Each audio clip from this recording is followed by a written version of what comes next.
Laya Healthcare, looking after you always. Proud sponsors of Real Health with Karl Henry. Hello and welcome to Real Health with me, Karl Henry, in association with Laya Healthcare. Folks, for this week's show, I speak to competitive freediving champion Claire Walsh about breathing techniques and how it can improve wellness and enhance performance. Claire made a big decision to give up her day job and concentrate full-time on freediving with fantastic success. And she also gives courses on how to use your breath to reduce stress. I'm delighted to say she joins me now. Claire Walsh, welcome to Real Health. How's it going? Thank you so much for having me on. Thank you for joining us. So I'm going to get straight into it. You can hold your breath underwater for 6 whole minutes. And I'm fascinated about that. I want to find out lots and lots and lots about it. Tell us about freediving and what it is and how you train to be able to do 6 minutes underwater holding your breath. It's a phenomenal physical achievement. So for full disclosure, I can't actually hold my breath for 6 minutes. I hold it for 5:59. That 1 second is the bane of my life. So 2020, the goal is 6:06. Let's round it up a little bit. So 5:59 is my record at the moment. So yeah, there's lots of different ways of approaching it. Freediving has a number of different disciplines. So the 5:59 refers to a discipline that's called static apnea. So that's lying still, static, on the surface of the water, airways, so mouth and nose submerged. And that'll typically be your longest breath hold. Wow. Okay. And tell us about the other aspects of freediving then. So I suppose in your head, when people think about it, you think, I don't know, big flippers and going very, very, very deep underwater or something along those lines. And that's not far off. So the other disciplines, and they're the ones I suppose that I'm more keenly interested in, are the depth disciplines. And that involves the surface of the water and kicking down. Well, there's a few different ways of getting down as deep as you can and then returning all on one breath. So, you know, I often hear how freediving is the second most dangerous sport in the world. I'm still unsure of the first one, actually. So it does sound really, really extreme, you know, for thrill seekers and so on. But it's really funny, you know, when I hear people describing it like that, they're describing a sport that I don't recognize. To me, calm, tranquil, humbling are words that are far more accurate to describe the experience that is holding your breath and traveling underwater. So it's quite different to this wild, extreme experience that people's perception is. And on that, so how deep can you go on one breath? Tell us. 59 meters. The sixes just don't seem to work for me. So it's 5:59 breath hold and 59 meters depth. Wow. So to put that into context for people, particularly those in Dublin, the top of Liberty Hall down to the bottom is 60 meters and then back up. So you're diving all the way down and all the way back up on one breath. And how do you train for something like that? Lots of different ways. Obviously, there's a whole set of exercises that we do dry, so when we're not in water. And then there's a whole series that we do once we hit a bit of depth. And like any sort of sport, you know, there are cycles within that. But at the moment, I'm not landlocked, but I'm certainly away from any sort of depth facilities. So I'm doing a whole load of work around increasing my breath hold and being able to tolerate higher levels of CO2, which is something that happens, and just trying to nudge my way further past that 6 minute mark, and then hopefully once I get to water into the 60s.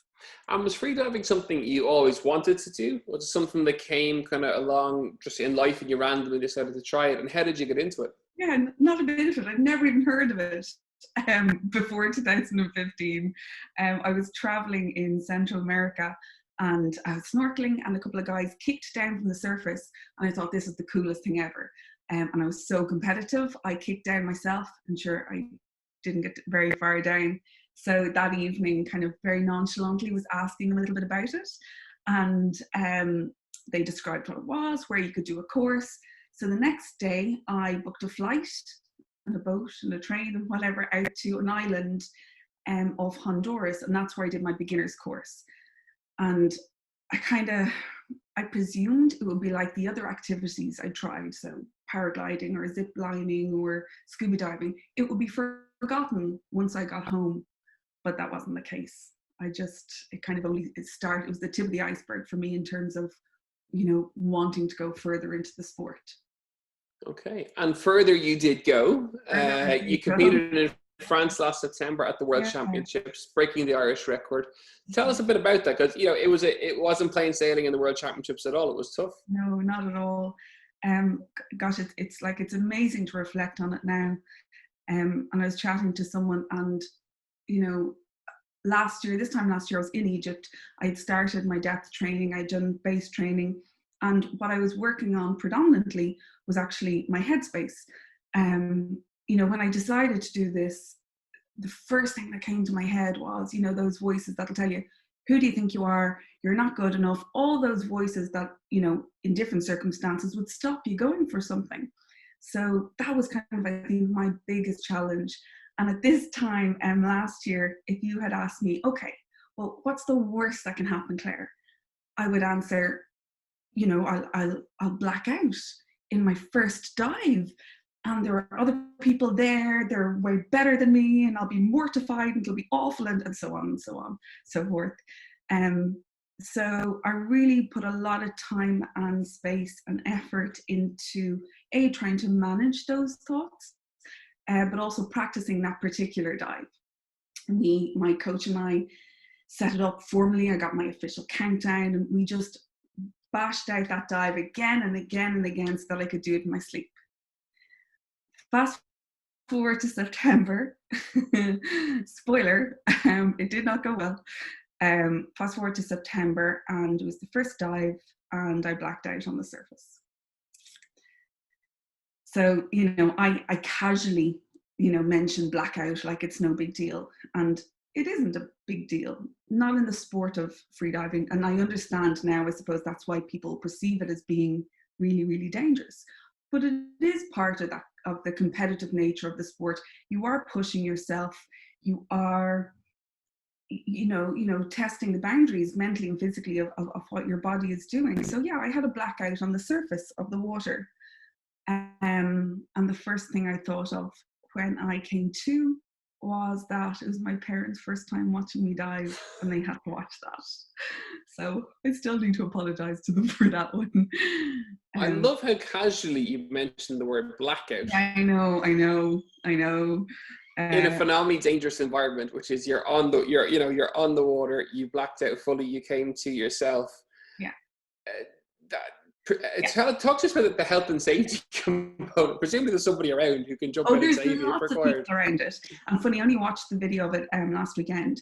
So, around me there's 4 safety divers, then a further team, and then a team of judges. So, what happened was I was holding onto the rope, keeping myself up out of the water. And it's like, did you ever fall asleep on the bus or on the dart or whatever, and you just kind of nod forward and then come back awake? It's kind of like that. You don't have a sensation of, oh gosh, am I losing consciousness? It just happens quite instantly, and then you come to just as quickly. But yeah, I was grabbed by the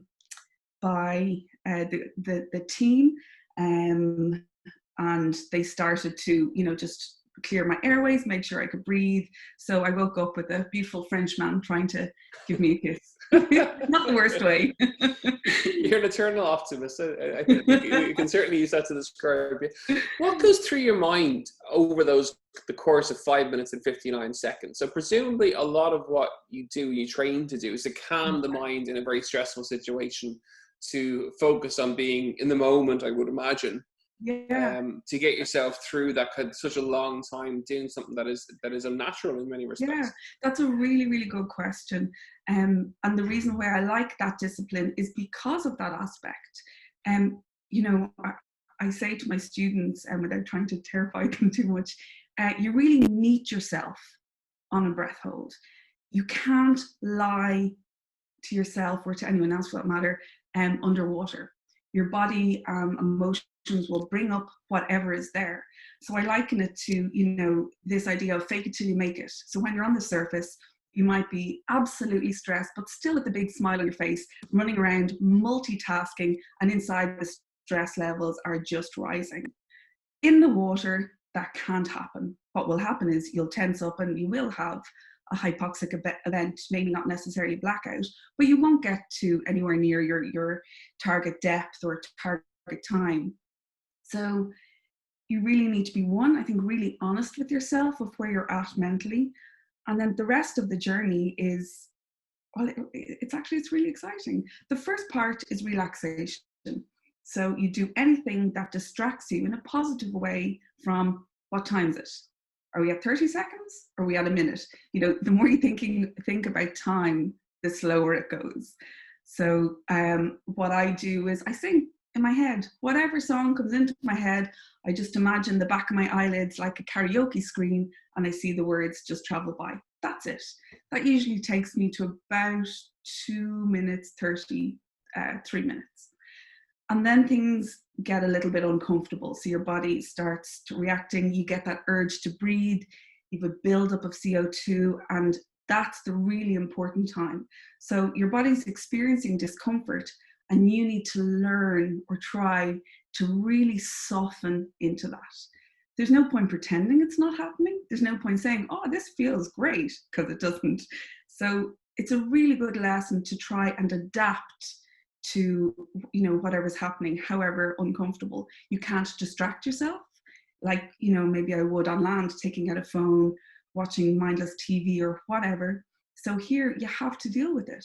Okay, I can't breathe through it at that point, but I can focus on every single little part of my body and look for areas that I can release tension. And that to me is the most challenging part. The last section I call, I suppose, fight mode. And that's when you dig in your heels, chin down, grit your teeth a little bit, and just get through. And it's really interesting how you know, what strategies you use to do that. And I break everything up into little chunks. I count to 10 in my head, again and again and again, and just positive affirmations with myself the whole time. And I'm at 6 minutes. you make that sound so simple. Oh, a couple of shows, we actually had him on twice. We've had Jerry Hussey on the show twice, yeah. and you mimic a lot of what he said, you know, what he talks about in terms of being your real self and being comfortable with your real self, and taking that on and being comfortable with yourself. And when it comes to extreme sports, I think sometimes a lot of people tend to run from certain things into those extreme events. Yeah. And so, you know, coming to terms with and liking yourself is a key thing for what you do. Absolutely. In fact, there's a funny coincidence to that. I was at Wellfest 19, and it was May, and it was my last weekend before I headed off to Egypt to travel. And again, those voices were coming in. Who do you think you are? What are you doing, Claire? And myself and my sister I had, you know, an ex beside Jerry's talk, and myself and my sister went down to listen. And, you know, I took a couple of notes when I got home that evening, but I read over those notes so many times over the next couple of months. So it's something, actually, I associate Jerry with that time in my training, and then came back to that idea a number of times over the next couple of months, and in fact, the last year. And is self-belief something you have always had? So you're driven, you're focused, you know, the belief in terms of breaking the Irish record, of setting those big targets and big numbers that you're hitting. Was that something you were born with, and if not, how did you develop that? No, not at all. I think I'd be like most people, you know, self-doubt is huge. And I would suffer from, you know, analysis paralysis. You think about something so much to the point you actually can't move into action. The end of 2018, I wasn't in a good space at all, physically or mentally. And I just thought, like, enough. You know, you kind of wipe your hands and go, I'm done. I need a project. I need to focus. And what I did was I found something else to focus on. So if I did think of, you know, the top freedivers in the world, if they noticed me there and they're laughing at me, all these kind of notions you build up in your head. So I parked that, and I focused on the idea of being the first person to represent my country in the sport. And even saying it now, I get such a warm glow. So Jerry does talk about, you know, finding your why and making it bigger than the reasons you stay stuck. And that for me became such a big motivator. So, walking, carrying an Irish flag, in the athletes parade is still my favorite moment of 2020. Okay, so your why is phenomenally strong. How does the future look then? What's the next why? You've achieved amazing things. Presumably, when things go back to normal, you get back to Egypt, you get to go back training. What's the next thing? Well, it's funny. I've kind of held off making plans because I was to compete in April and July and so on. So I think for 2020, I'm going to park everything and stick to teaching for the moment. But the next World Championships is in September next year. So I set my sights on that. But, something that I have thought about, 2020 was when I was supposed to, beat my 6 minutes. And I haven't done much to do that, to move towards that goal. Because pools have been closed, those excuses come rushing in, but there's a lot I can do in the meantime. So it was only the other day, myself and my diving buddy started to do out a plan to chip away. And we have a second dry session actually this evening. So so I'm going to chip away. I'm going to break the 6 by December of this year. Tell me a little bit more about breathing techniques then, and how our listeners can incorporate them into everyday life. Yeah,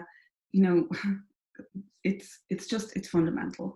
I say freediving, it helps me live better on land, and particularly over the last few months when things have been uncertain, stressful, whatever, and people are going through.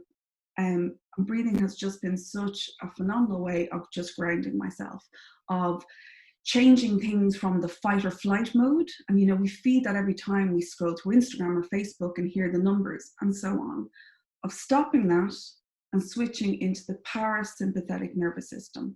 And the easiest way to do that is breathing into your tummy. So diaphragmatic breathing.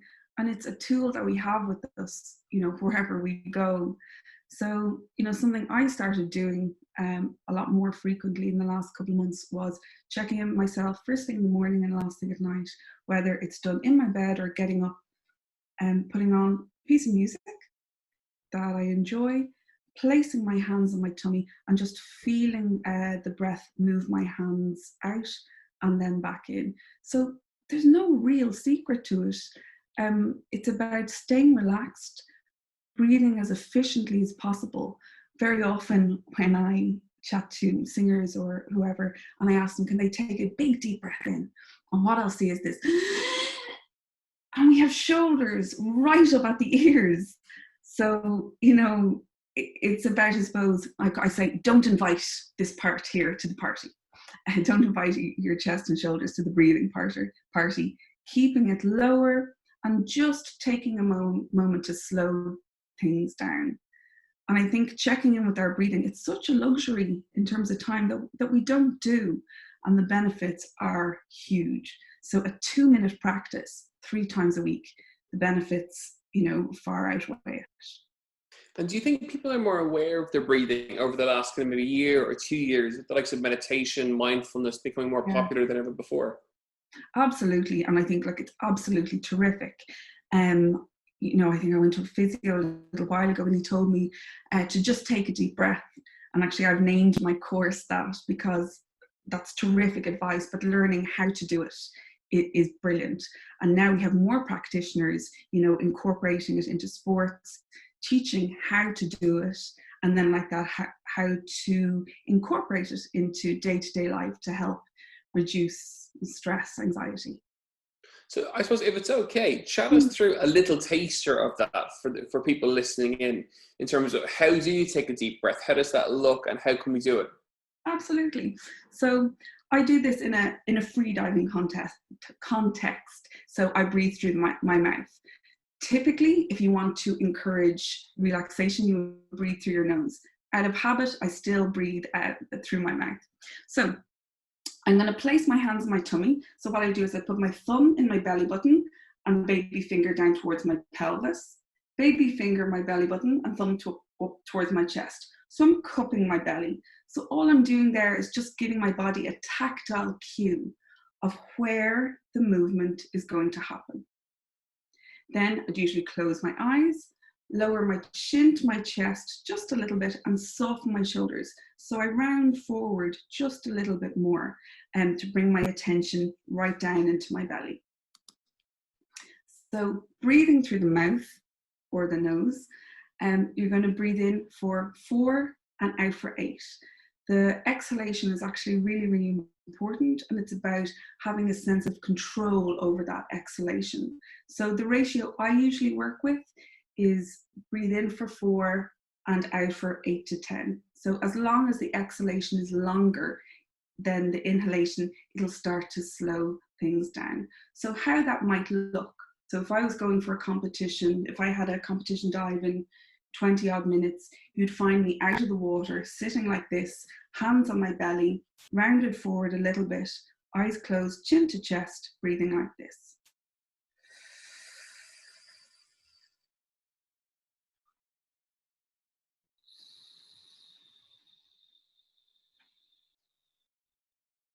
So I'm making a restriction with my mouth so that I can control that exhalation.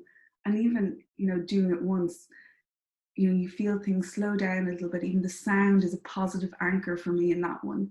So it has such an incredible effect over, your whole physiology, and the thoughts even start to slow down. And, we can use that wherever we go in whatever situation. It's such a fantastic tool to have. Even doing that with you there, I did the same with Dermot Whelan a couple of weeks ago when we had him on, and I can physically feel relaxed and slower, and it's all nice and chilled. So some people may struggle with the mindfulness component of that, or it's slowing their mind down a little bit. And obviously, the more you breathe, the more you'll be able to slow that down. Considering what you do and tying that in with your breathing techniques, are there any tips around that for slowing down racing thoughts? A stressful day where your head is racing, your thoughts are racing.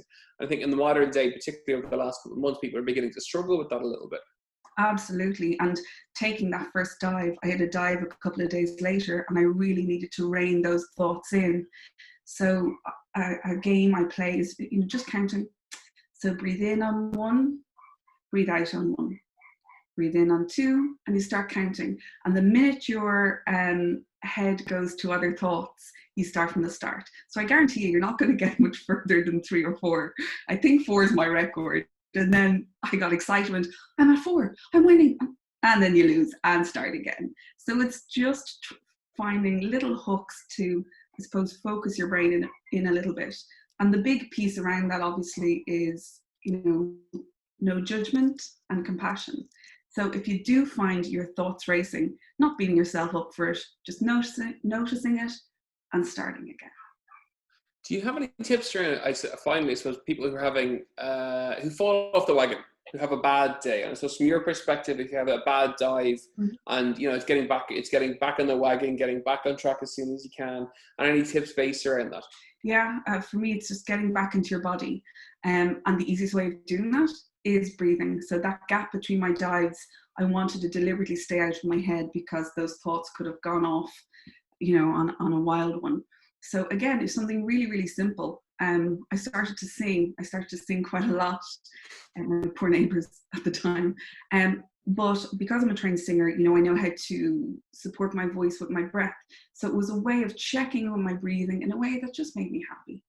It kind of let go of those thoughts. So for people who maybe don't sing, finding some activity, like it can be, make a cup of tea mindfully, take it through slow steps, and just focus on the breathing behind it and the actions.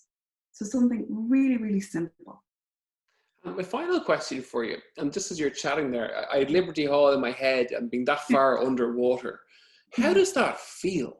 What does it feel like to be unsupported with oxygen? It's your body you've trained to do it, but to be that far under the water, it blows my mind. Absolutely.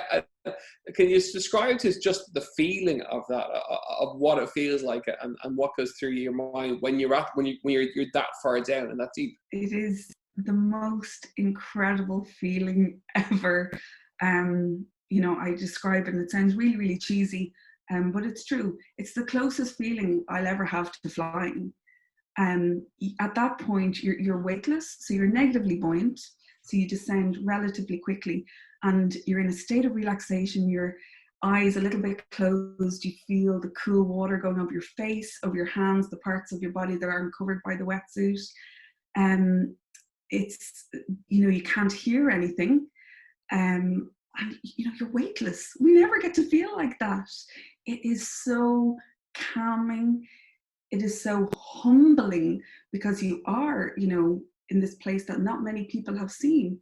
So often, that moment of the turn, once you hit your target and turning, as a beginner free diver, you think, oh God, I need to get up, I need to get up, I need to get up. So the challenge there is to stay calm and to enjoy that movement that'll get you through. So in that sense, it is quite humbling. You have to have a huge amount of trust in your body, trust in your thoughts to stay calm and to get you back up. But if you manage that, if you have a dive where, your body and mind kind of align a little bit more, it's nothing short of magical.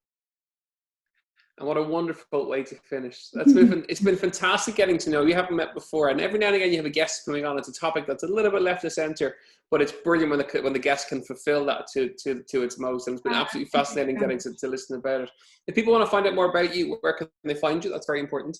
Yeah, so you can find me on Facebook, Instagram, Twitter at Claire Walsh Life, and you can find out about my courses or what I'm doing in my training on clairewalshlife.com. Fantastic, Claire Walsh. Thank you so much for joining us on Real Health today. Much appreciated. Folks, just remember that 5 minutes and 59 seconds. Try that at home yourself and see how you get on in a safe environment, obviously. I really hope you enjoyed today's show on Real Health. As ever, you know where we are. We're at Karl Henry PT on Twitter and on Instagram. And as ever, we'll be back next week with more Real Health podcasts. Have a great week, and we'll see you soon. Laya Healthcare, looking after you always. Proud sponsors of Real Health with Karl Henry.